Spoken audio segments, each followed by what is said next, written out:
All right, thanks everybody for joining today after a little bit of a break between talks. We have a couple of them in a row for the month of March.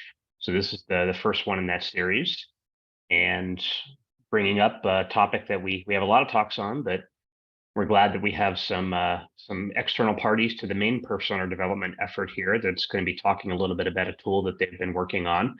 Sean McKee and Petya from the University of Michigan. And they are going to be talking about some of the tools and methods that they've been using to look at perfSONAR datasets. And we'll probably have a lot of overlap with the work that they do within the LHC community. So I will turn it over to Sean to get us started, and Petya will pick up after that. Okay, thank you, Jason. So we're really happy to be here, excited to be able to tell you about some of the work that we've been doing on some new tools that we just released version 1 of at the end of January. So this is the outline. I want to go over a little bit of the motivation, do an introduction. Petya will then take over and go through our alerts and alarm service, pSDash, and the current areas that we're working and some future plans. So quick introduction. I'm Sean McKee. I'm a physicist at the University of Michigan. I've had a long history of working in research and prototyping and networking and cyber infrastructure areas. Petya Vasileva is a PhD grad student in computer science at the University of Plovdiv and is supported by the IRIS-HEP project via the University of Michigan. So today we're going to be describing our progress on developing a network alerting and alarming framework. And giving this quick introduction and sort of the high-energy physics-based motivation, Petya will then take over and can describe the application, use cases, and give you a quick demo of some of the capabilities. We also wanted to note that we're presenting work from a broader team of collaborators, including Marian Bevic at CERN, Ilya Vukatic at University of Chicago, and collaborators from the past SAN project, IRIS-HEP, OSG, LHC, and NRP. Okay, so the starting point is that in high-energy physics, we generate lots of data. Many of you are probably familiar with that fact, and that data needs to be shared across the world. And of course, it's networking that ties it all together. There are many experiments that operate at the LHC, and they collaborate via the worldwide LHC computing grid that's shown schematically on the left. The experiments generate lots of data, and the data acquisition is organized into runs separated by long shutdowns, where things are upgraded. Currently, we're early in run 3, and run 3 is going to continue until about 2026. So coming up in the future, though, is an even bigger run 4. That's going to produce exabytes of science data per year starting in 2029.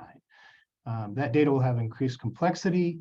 There'll be, for example, an average of 200 overlapping proton-proton collisions per interesting event that we actually try to record. During the high luminosity LHC era, we're going to be recording about 10 times as much data as we currently are in run 3. All of this data and the fact that it needs to be distributed globally requires excellent networking. Our time to science is really gated on how well the network behaves and performs. We've had a history of actually trying to work in the networking space to help meet this need. We've created the LHC OPN, the LHC Optical Private Network, and the LHC1, the Open Network Environment, to help try and organize our sites and networking and make it all work well together. So in the next slide, you can see an example of what LHC1 looks like. This is a map that Bill Johnston keeps up to date. You can see it's fairly complicated. There's a lot of sites, a lot of lines on this diagram, and you should note that LHC1 is just a small subset of the global RNE network, which is in turn a subset of the internet as a whole. So on the next slide, I'll really get to the punchline in my mind. We've been working within US Atlas with perfSONAR since about 2007. And then in 2012, OSG took up the task as well, helping to develop, prototype, and deploy a bunch of perfSONAR toolkits, not only within the US, but globally, and created an associated network data pipeline to support really the science use of our networks. And at a high level, there's 2 things that we want to be able to do. We want to have much improved visibility into these complex RNE networks, and we need much quicker identification of problems and resolution of those problems, because they can severely degrade our ability to do our science. So the LHC1 map shows you things are complicated. The perfSONAR framework, while providing a really great network measurement platform creates a large set of often noisy data that's hard to just continually track, to comprehensively watch everything that's going on based on all that data. And I would note that the challenges that we see in high energy physics are not just challenges for high energy physics. Any research domain trying to use the R&E networks is in fact experiencing similar problems. And so hopefully we can come up with solutions that work for everyone. One of the things that we've been asked as we've deployed perfSONAR is, can you give me a way to know when my particular site or my particular experiment is having a problem? Can you alert me when there's a problem that I need to look at? And that's really been the focus of our work. In the rest of this presentation, Petya is then going to describe what we've been doing to try to meet this need. So I'll turn it over to Petya. Thanks. Thanks, Sean. So I'll continue with some details about the alarms and alerts and pSDash together, because they go together. So the alarms and alerts system is subscription-based system, which allows users to go and subscribe for specific alarm types or their sites of interest.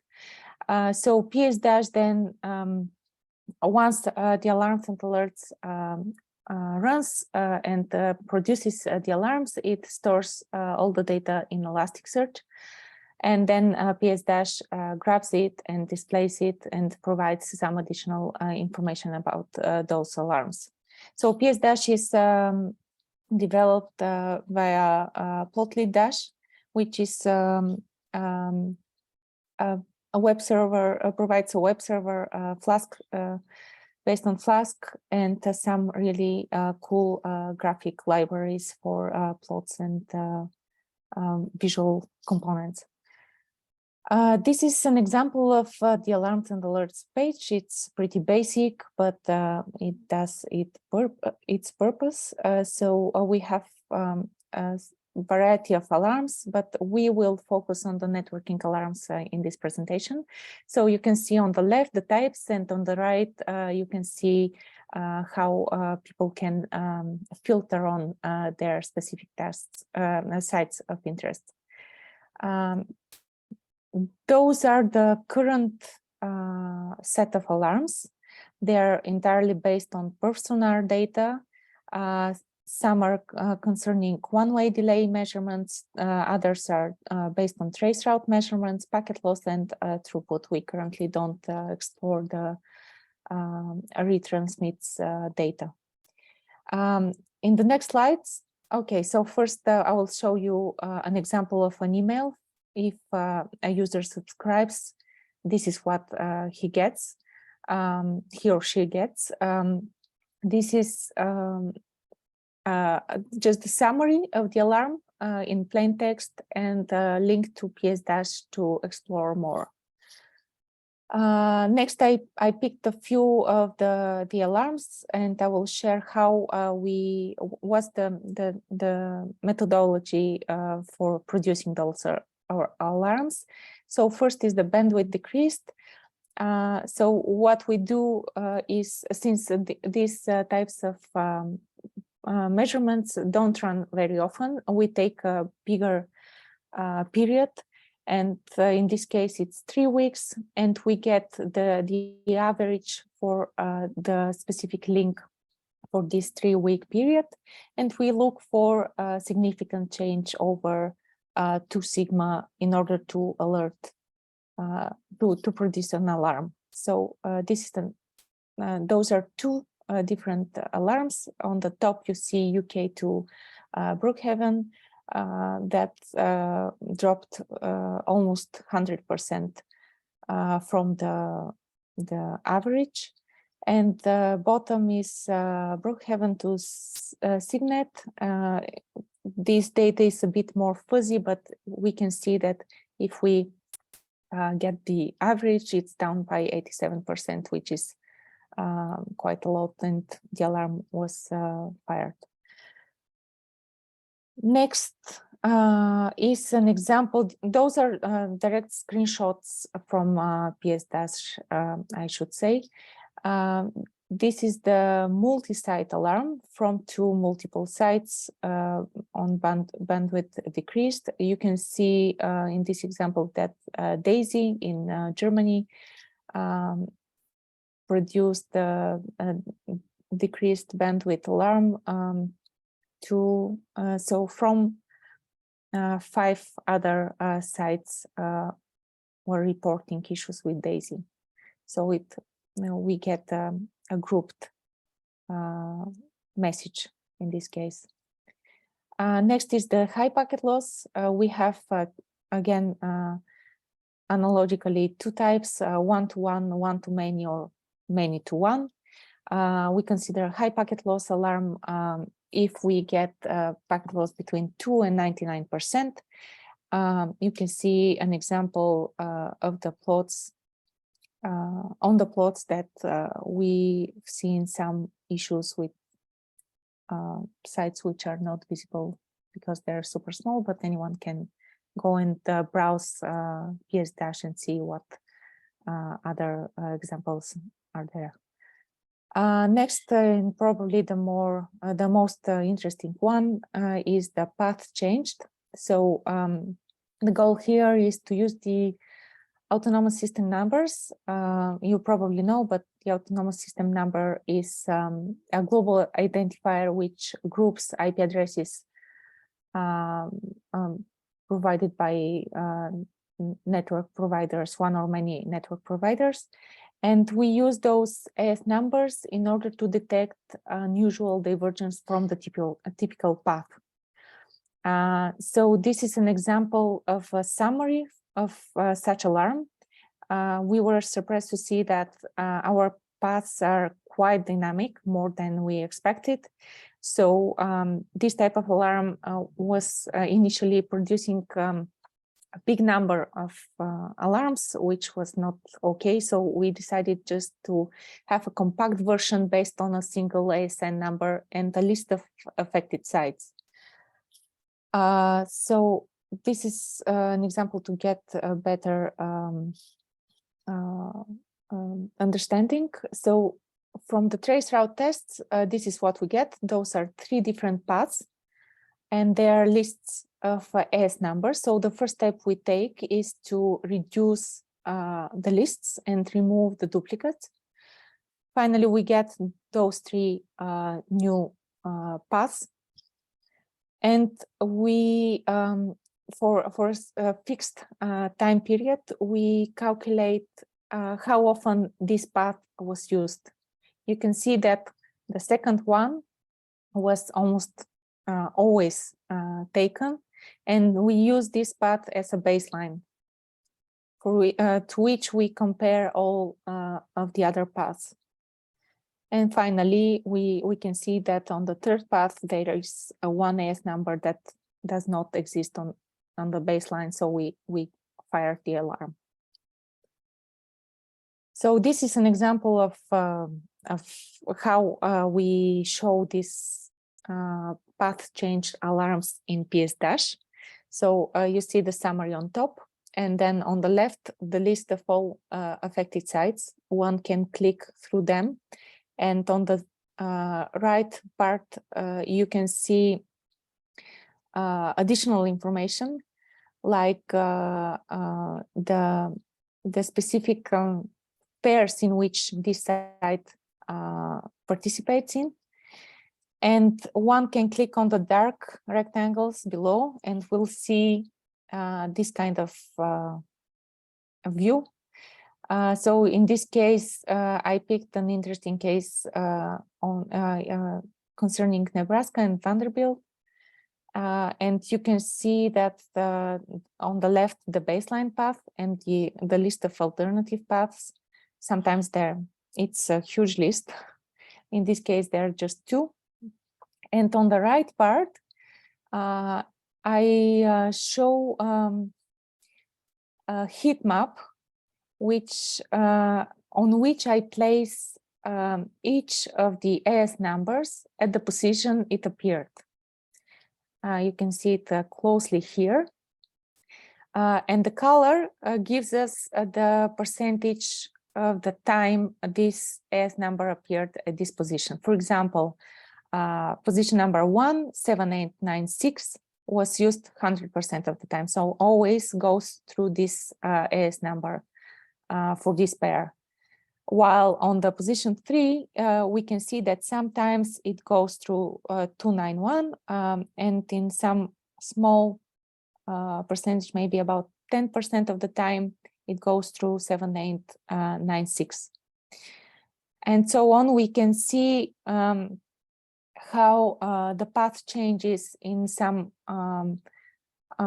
from other perspective. The off here on this plot shows that there was a skipped TTL time to live on the list of TTLs in the traceroute measurements. So we consider this as well when producing the alarms, because in this case at position 8, for example, what happened, I think, was that sometimes 7212 was not responding, so it fell to a 1164 maybe. I cannot be sure, but maybe this is what happened. But we have this information as well. And another example, I will not stop here. You can look later. And there are two more slides, screenshots from pSDash. This one is the home page, which shows all the installed perfSONARs that we have on a world map. And the color here as well has meaning. So in this case, it gives us the unique types of alarms each of the site got. So if the color is super dark blue, this means that this site had all types of alarms for the past 24 hours. So there was something going on, perhaps. And lastly, we have a page where the users can search for alarms. The search is very simple. You can search on a specific time range, on site name, and on a specific type of alarm. Okay. Next is next comes the third part of our presentation, our current and future plans. So our goal is to combine the traceroute metrics with throughput and latency data, and to give a relative, if not precise, location of a network problem. And we would like to employ machine learning and deep learning to proactively detect issues. And I will now take the advantage of you being technical people, and will deep dive into the most recent analysis that we did, and we'll share with you the idea we've got, although this is not, it's still a work in progress and we don't have final results. One of the challenges we have is that we as I said, we have many different paths. So you can see that when we look at the statistics, since we hash each of the paths by just grabbing all the hops from the list of hops and providing a unique identifier. So this way we can count how many unique paths there were. So there are about 20,000 different paths. The good news is that 50% of the links we see have somehow, in a way, 4 stable paths, up to 4 unique paths. So here we include IPv4 and IPv6. So 4 is not a big number, but we have some extreme cases, about 300 unique paths for one link. The links we test are a little bit above 5,000. And all these links traverse about 4,000 different devices, routers on the paths. Next is a plot that I produced because we were thinking that IPv6 and IPv4 paths are very similar, but in reality, when I checked, it seems they differ significantly. On this plot, you can see one source site, again Brookhaven, to a couple of other destination sites. So the black circles show the first two hops to the source, so you can orient where it starts, where the measurements start, and the colorful ones show the destinations. You can see there are some similarities, but they're not one-to-one. We need to consider separately IPv4 and IPv6 paths. So the big problem we face is that all our tests run independently, and we need a way to combine them. So, for example, if we want to combine latency and throughput, this is what we get. So the latency tests run once every minute, while the throughput, the traceroute, run every 10 minutes. The throughput is almost similar, but the scale is a bit different because on average, the throughput tests run every 6 to 24 hours, while in between, meanwhile, the trace routes continue to run every 10 minutes. So the idea here was to just consider only the trace route tests that happen the closest to the time the throughput test one was running. So the yellow rhombuses are the trace route tests that we will take into account for our analysis. So next, what we do, suppose we have one site as a source and the second site as a destination. There are many paths running between them. And we decided to grab the bandwidth for each of these paths.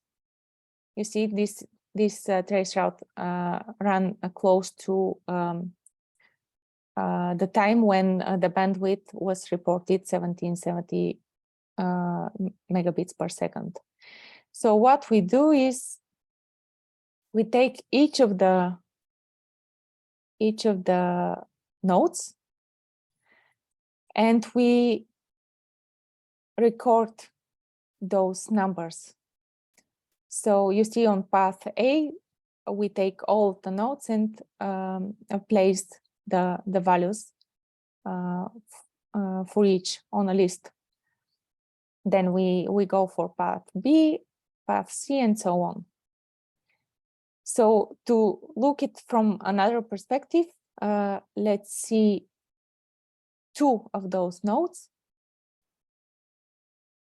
We grab all of the paths this node participates in, and we order the paths on a timeline, and we grab all the throughput values.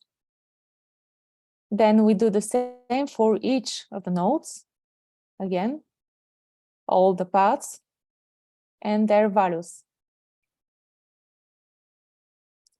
And what we do is we get a huge list for each of those nodes.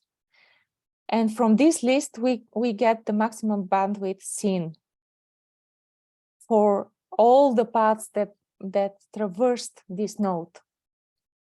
And we look for a downtrend.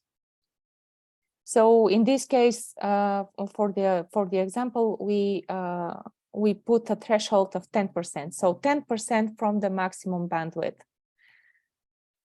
So just those couple of paths reported 10% from the maximum, but only in this case with the black dots, we see a downtrend, meaning all these values, all these consecutive values are below 10% of the maximum. So we eventually would like to ask, is everything okay with or around this router? This is the main idea. So once we run the code, this is what we get basically in a table format. So we get for each node, we get those periods in which we got the downtrend from that is below the threshold from the maximum. So you see the values here in the column values.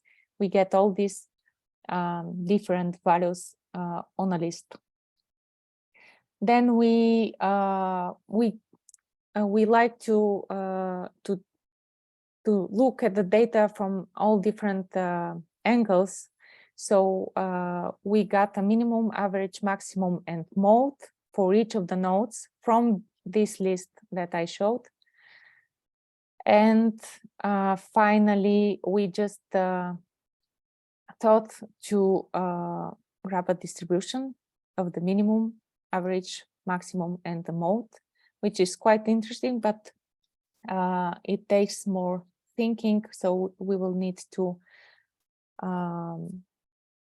look further into this and just decide if it will be relevant to better understand the data we've got.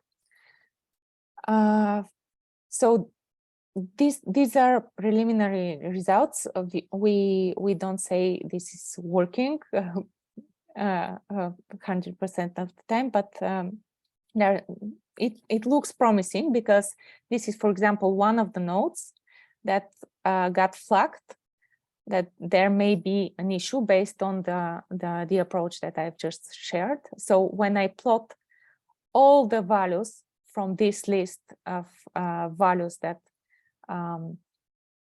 this node is part of, you can see clearly that there was a period in which the throughput was close to 0, and we assume that this node was part of the path of when these throughput tests were done. This is another example. It's very similar, and of course there are some noisy examples which we need to look further into in order to see why they appeared and what we can improve in order to get better results. So to conclusions and next steps. Alarms and alerts and pSDash provide a good set of functionalities, which provide useful, which proved to be useful for finding network problems. We continue to explore our data and apply new techniques to find hard to detect issues. And we would like to hear your feedback and suggestions, and that will be highly appreciated.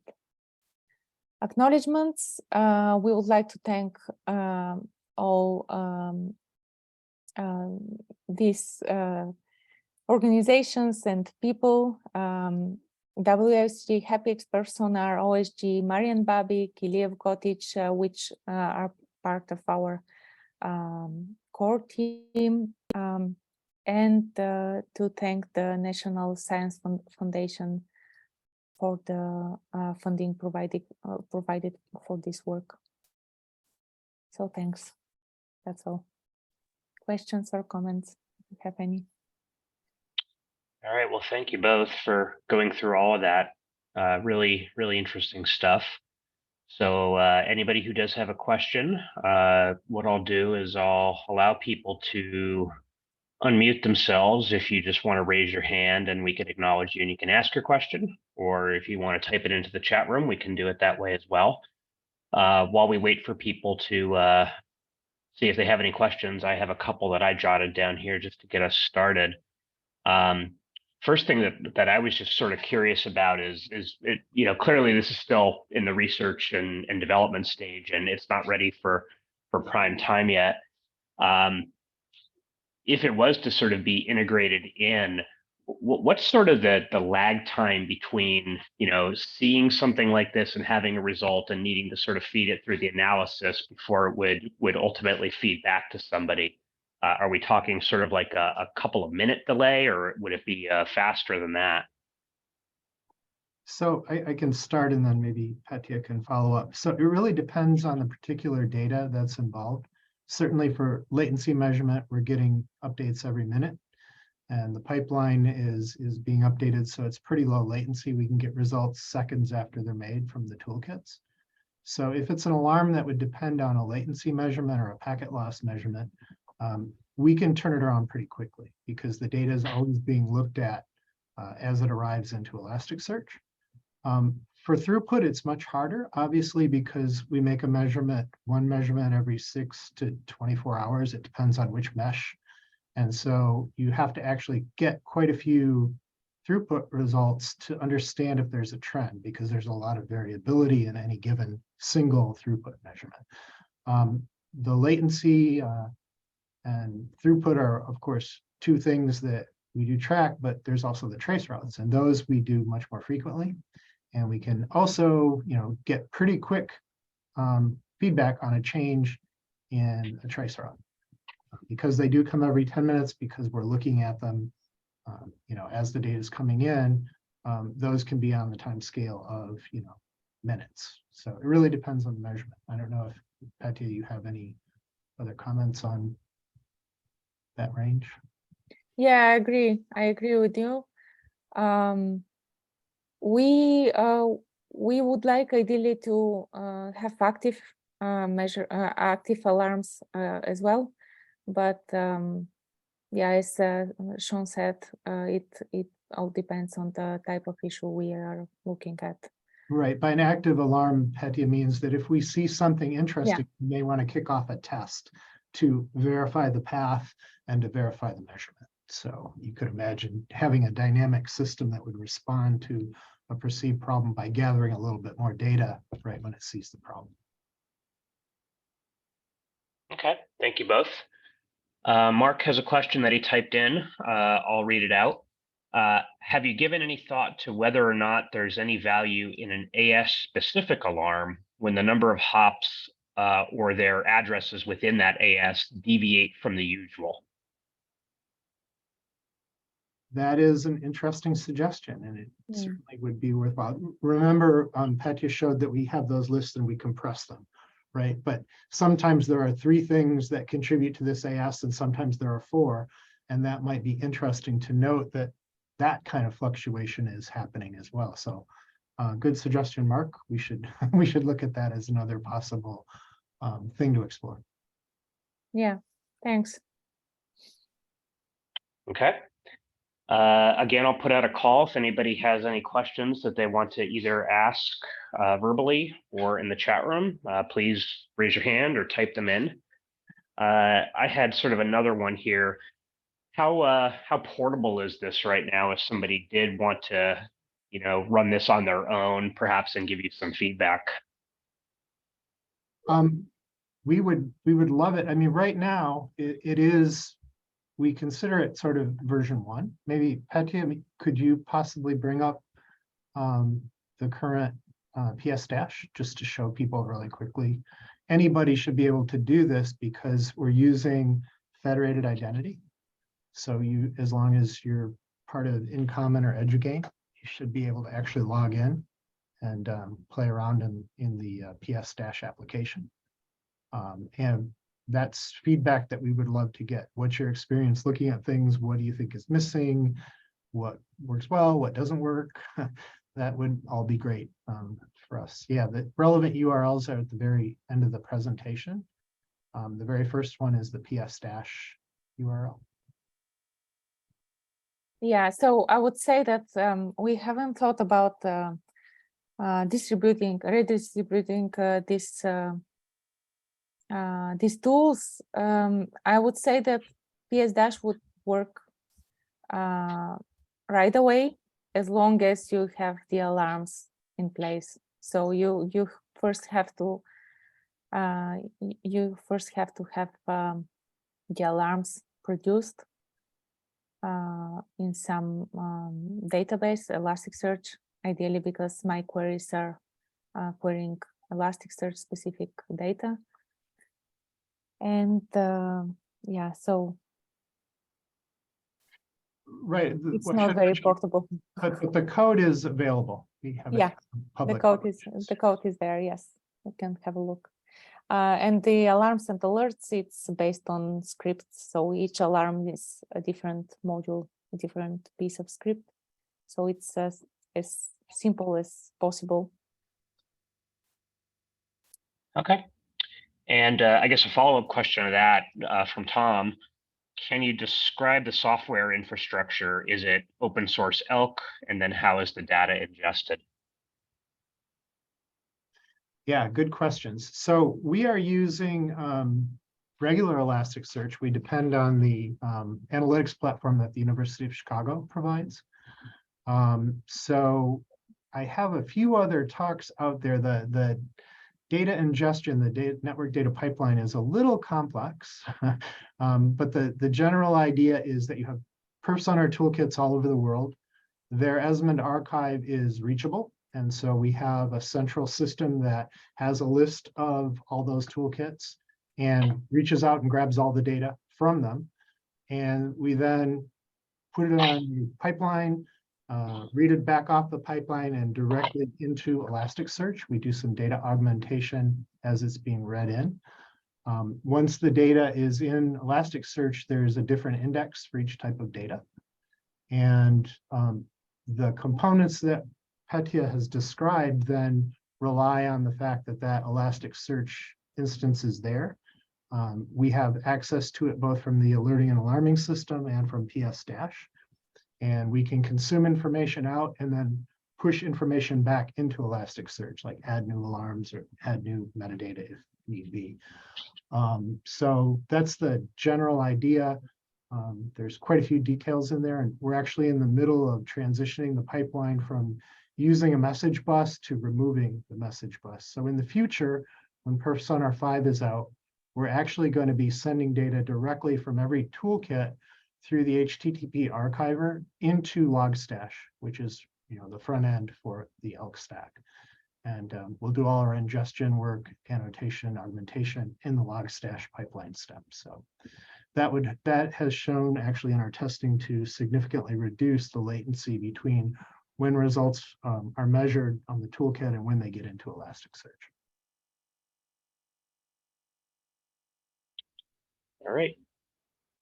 I'll put out a last call. If anybody has any other questions, either raise your hand or type them in. And while we're waiting for any last questions to come in, I'll just say that next week's talk is going to be Michael Smitassin from LBL, and he'll be talking a little bit about Zeek and some network tapping infrastructure that LBL has been putting in place. And it looks like we may be out of questions. So with that, I'll thank both of you again for the talk. We'll make sure that this gets posted. And we'll hopefully see everybody next week or next time that there's a talk. Hope everybody has a good weekend. Okay, thanks. Thanks. Bye-bye. Bye all.